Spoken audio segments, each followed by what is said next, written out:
guest today for the Rotary E-Club and as part of our E-wareness campaigns. Today's topic is diabetes, is Dr. Yehuda Handelsman. Thank you so much for your time, Doctor. Sure, thank you for having me. So we're here to talk about various aspects of diabetes. Let's start with the basics. What is diabetes?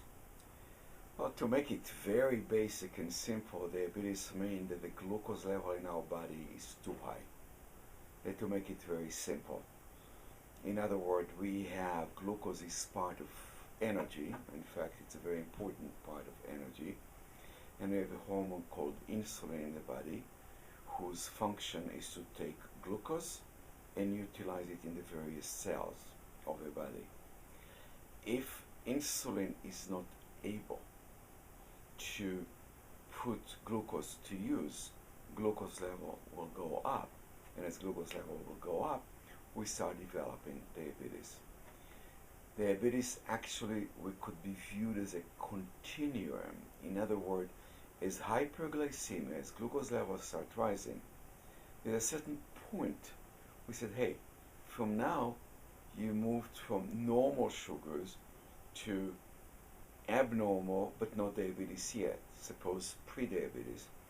As we continue with this hyperglycemia scope, if you will, there's a certain point where we'll say, now we start diabetes. So if you will, the condition itself is legal, just has a legal definition. The dysglycemia, the changes in glucose levels, happen much before that. Complication that may arise out of diabetes may happen sometimes early on, sometimes before it started, and many times later in the disease. Now, what types of complications are you suggesting? So people with diabetes, and a very large majority of them would not even recognize that they have the complications. But high sugars actually attaches itself to proteins in the body. And by attaching itself to protein in the body, it changes the structure and the qualities of the proteins, of the vasculature. Vasculature is blood vessels. So blood vessels are not as elastic as they could be, and they may start to leak. So we start seeing changes in the blood vessels of the eyes. We can see changes in blood vessels of the kidneys, and there is a development of kidney disease. There is a development of eye disease, which we call retinopathy.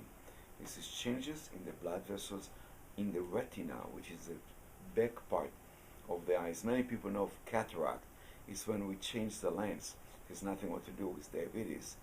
However, the blood vessels behind the eyes, the area that's responsible for how we see, that part of can be part of diabetes called retinopathy. And in fact, the glucose definition of diabetes has been developed based on the percentage of people who do have retinopathy.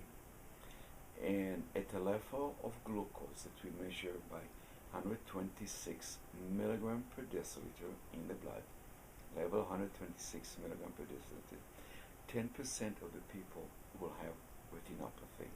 And that's why diabetes is defined at level of 126. At that point.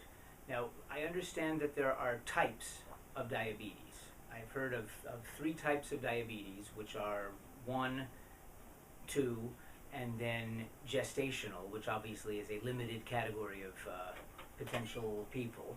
Okay, and so basically, we do have several types of diabetes, as you just said. Type 1 used to be known as juvenile diabetes. This is primarily an autoimmune condition. We've seen it happen primarily in very young age 4, 5, 6, 7. Then we have a second round, saying it's 15 to 17. This is the majority. Can still happen from age 1 to age 18. In fact, type 1, juvenile, was once defined as having diabetes less than age 30. happens is one day the immune system wakes up, looks at the cells that make insulin and say, we don't like you, you ain't belonging here, and create antibodies to attack those cells. And so they start making less and less insulin. Most times it happens within a year to 2 years, sometimes it can take longer. However, everything else is like normal, so there's no other changes around the body, only less insulin. Therefore, type 1 is really associated with people that are thin. They don't have to be obese, people that don't have other abnormalities in the body, because all they have is they don't have enough cells that make insulin. Now, sometimes people with an autoimmune condition may have several. So people with diabetes, autoimmune, may have other autoimmune conditions. But this is a different discussion for a different place. So this is a type 1. Mind you though, some of those antibodies can act very slow. And we know today that we can identify people who've got autoimmune diabetes later in life. So we call it LADA, late autoimmune diabetes of the adult. This is a spectrum, and that spectrum can be similar to type 1 or all the way to the type 2, which is the second major type of diabetes. Used to be called adult onset diabetes, and indeed once upon a time the definition of that was diabetes that occurs between above age 45. Adult onset diabetes has a strong hereditary relationship, so a lot of familial history. People used to say that it jumped generation. That's not true. If a parent has, the kid has, the kid has, the parent may have. Really what it is, it's very much dependent on a predisposition. Remember I mentioned insulin overcome glucose. And let's say that a person who is normal, has no ability to develop diabetes, does not have a predisposition for that. 1 unit of insulin should take care of 1 unit of glucose. But with genetic abnormalities, hereditary abnormalities, our lifestyle, which has changed so much over the years, and particularly the past 50, 60 years, has been such that we have to work much less for the food that we eat. And because of that, we have started to gain weight. And therefore, with that obesity, we develop insulin resistance. What does it mean? We resist the action of insulin. With 1 unit of insulin took care of 1 unit of glucose. Now we may need to have 5 units of insulin taking care of 1 unit of glucose. Makes sense, right? And so as we look at that, it's not only the food, it's not only the McDonald's of the world, it's also the fact that a woman used to go once to wash the clothes down the river, right? Remember those days? Down the rivers, on the stones, took a lot of energy to wash clothes. Then we had, washers and dryers, and what's better than having, the neighborhood cleaners to do it for us? Or you used to work for 4 or 5 hours to make fire and to cook food. Well, now there's a microwave that can do it in 30 seconds. So this imbalance in our life for the bodies that were designed to, prepare food for 6 hours, to eat the food every 2 days, we eat constantly now. Inexpensive, it's available. So we have become part of the obesity epidemic, which very much drive the development of insulin resistance, which put on a lot of demand on those cells that make insulin. And those cells that make insulin, we talked about already 5 to 1, 8 to 1, 10 to 1, well, half the population cannot keep up with the need. And then it will fail.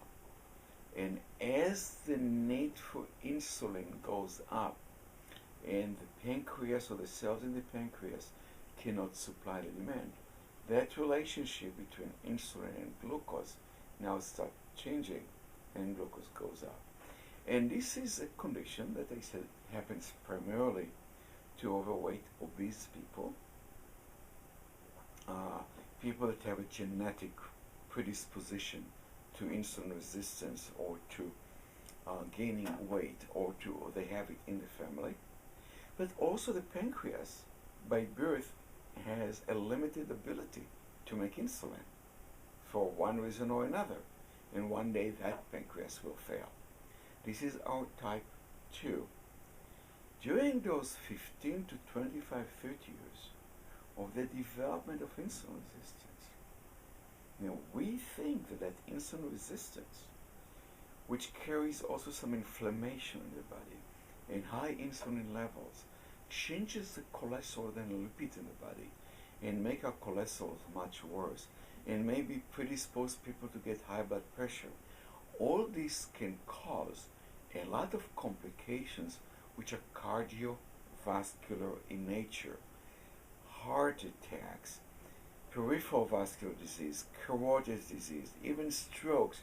So all of these are complications that can come up with type 2 diabetes, and many times even before the disease is being developed. This is as opposed to the type 1.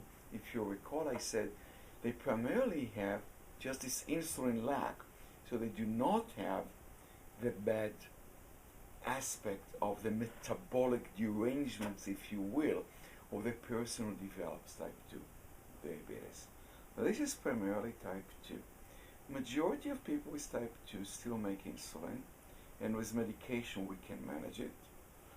But there's a sizable majority that don't have as much early on and may need some insulin early on. But up to a third, I'd say, of people with type 2 diabetes, if they live long enough, by 15, 20 years, will probably need some insulin to help them control. Type 1, they all need insulin. LADA, that I mentioned before, because you talked about 3 types, and I thought you may have mentioned LADA, because some people call LADA type 1.5, some people call LADA type 3, because people didn't know how to look at those people years ago, not recognizing that this is an autoimmune condition. It's just a slow-growing autoimmune condition, where we have this big range of some people that their reserve of insulin is so low that they very fast will act like type 1. And then there's a lot of people who got a good reserve, or that take care of themselves very early on and protect as much of insulin as they can make and reduce the demand from the body as much as they can. For example, if they lose 10 pounds or 20 pounds, if they'll keep a diet low on carbohydrate, if they will exercise fiercely daily and so on, they have a good chance to prolong those days that their amount of insulin will help them. And if their glucose is kept very low, that may allow the pancreas to develop new cells that make insulin that otherwise would not have developed.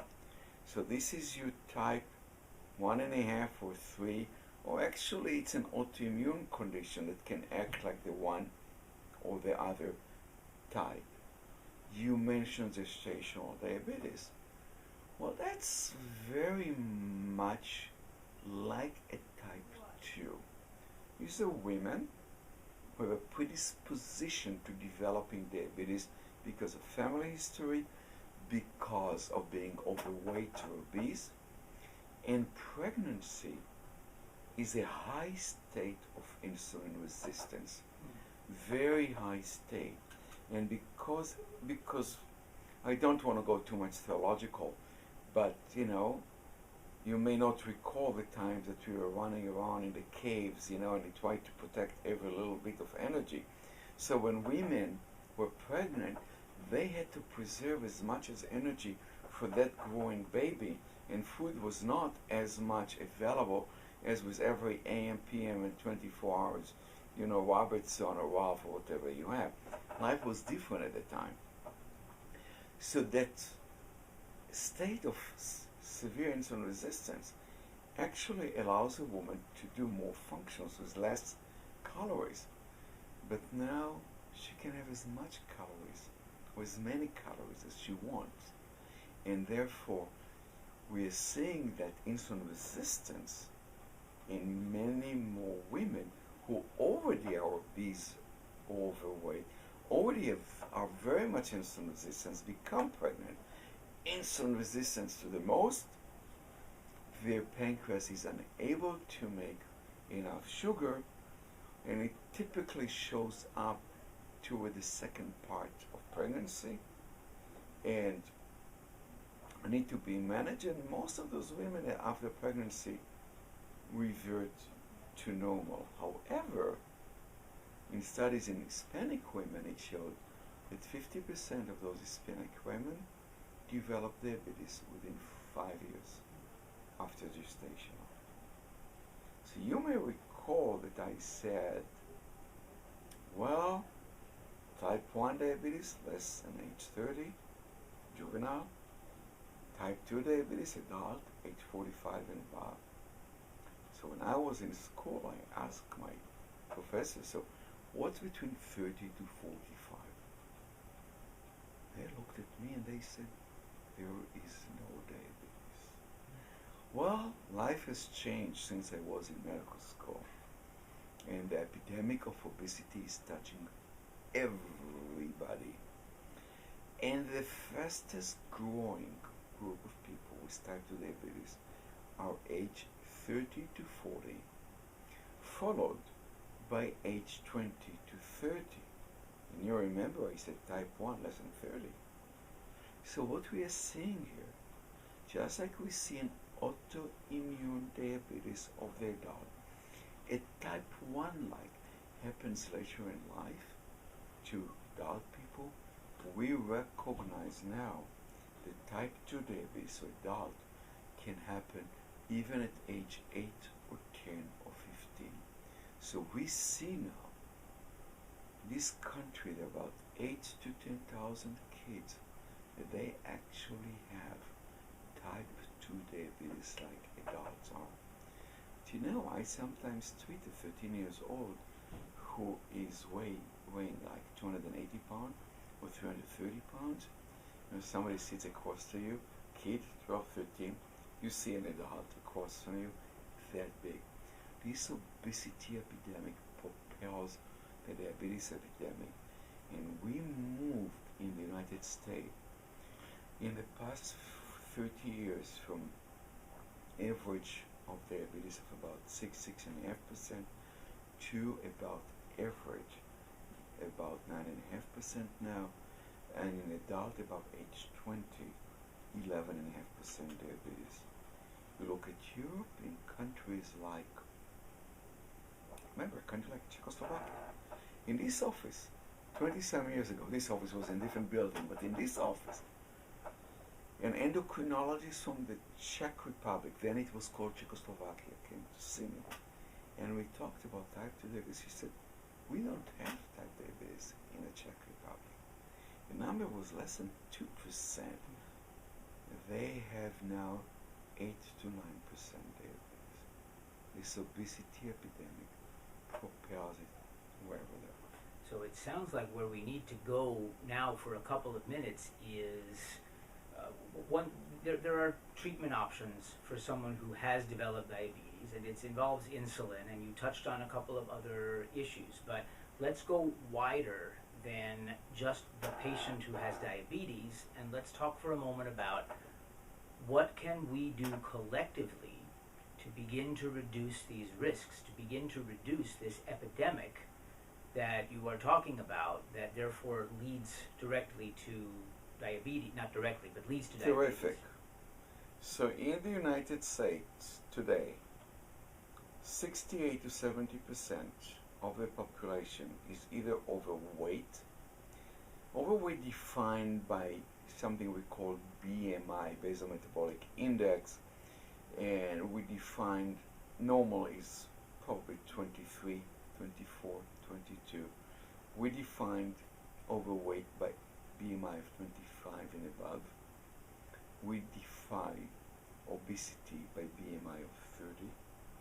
We define morbid, it used to be now severe obesity, 1, 2, 3, by 35, 40, 45, and more.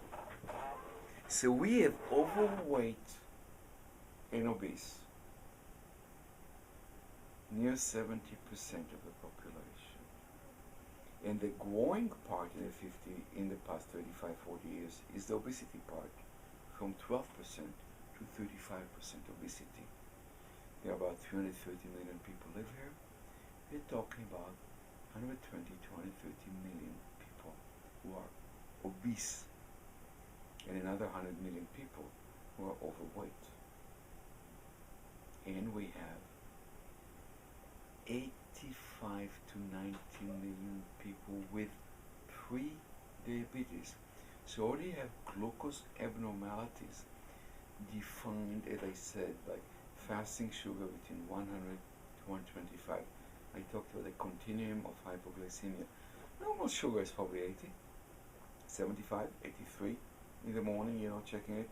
There may be 2, 3 young women left in this country that still can see those numbers, but a lot of people already have it in the 90s as quote-unquote normal. So pre-diabetes 100 to 125, and that's about 85 to 90. If we can stop them from progressing to diabetes, we will take an expenditure that costs this nation today $18 billion, not a small little amount of money, but not as much as $240 billion for the 29 people with diabetes. So if we can stop that progression, we're doing a lot good. Obviously, if we can even stop them to go forward, we'll do good. So what is the first thing we do? We change lifestyle, because lifestyle leads to the obesity epidemic. We make sure that we don't tell each other 2,500 to 3,000 calories is normal, because it's not. To most people, 2,000 is too much, but that's a different discussion, a different day. And we don't find excuses why we do not exercise or being active. We must compensate for the less work we do. And we don't realize that we do less work. But I will tell you. You know how many years we've got this? Well, 6 years. That's it, smartphone. 6 years. But we stopped moving since we got it because we don't need to. We don't need even to go to open a computer many times. We click here and we talk to somebody. All of this changes the amount of calories we spend. So modifying lifestyle, reducing the amount of calories, and increasing our activities. The first thing we do to do that, as a club, Rotary, for example, can try and create community outreach. We cannot teach kids not to become obese. It is so hard. We cannot teach kids away from the families. Find places for the whole family to come together. There are issues. There are lots of places in this country. They do not eat fresh produce and lean proteins. And they are bombarded with lots of cheap, fatty, grainy food, which that's all they can afford. Create that affordability and create access. Because lots of places do not have the access to this food. There's a lot of things that can be done on a community level. A lot of things has to be done on a governmental level. It's to also understand what we do. It's not just what we viscerally feel. So fruits sound always healthy, and fruit typically are healthy. But fruit juices, we put a lot of sweet together now to drink it. Eat your orange. Don't drink 4 of them, right? That's what the difference is. So they took out of a lot of schools in California all the the soft drinks, right? So no more sodas and stuff and so on. What did they replace it with? Fruit juices. That did not change the amount of sweet calories the kid got.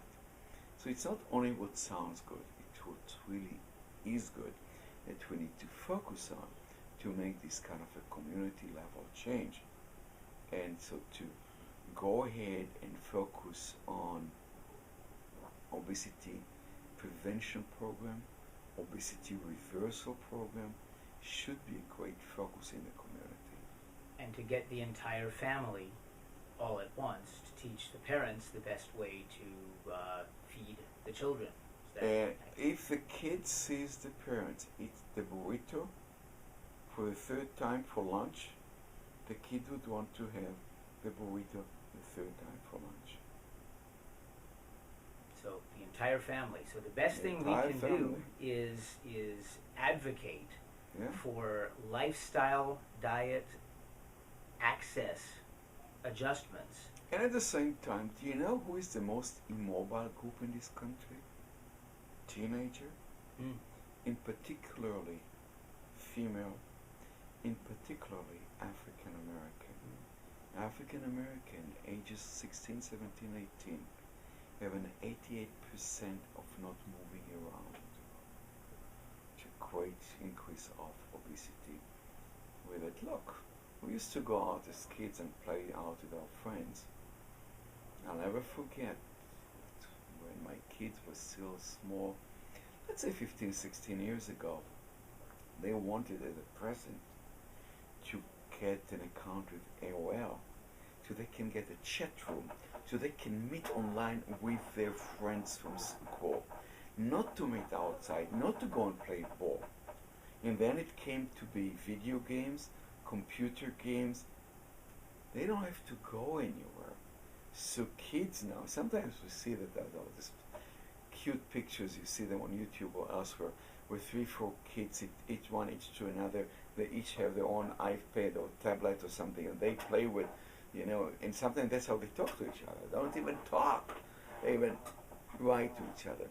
So yeah, we need to change what it is. Mandatory playing time is not a bad idea. So the most important factor for our Rotary E-Club is that the people who have watched and learned from you in this interview today on our website should, when they're finished watching the video, post a comment what they learned, and then get up and go outside and do some exercise for 20 or 30 minutes.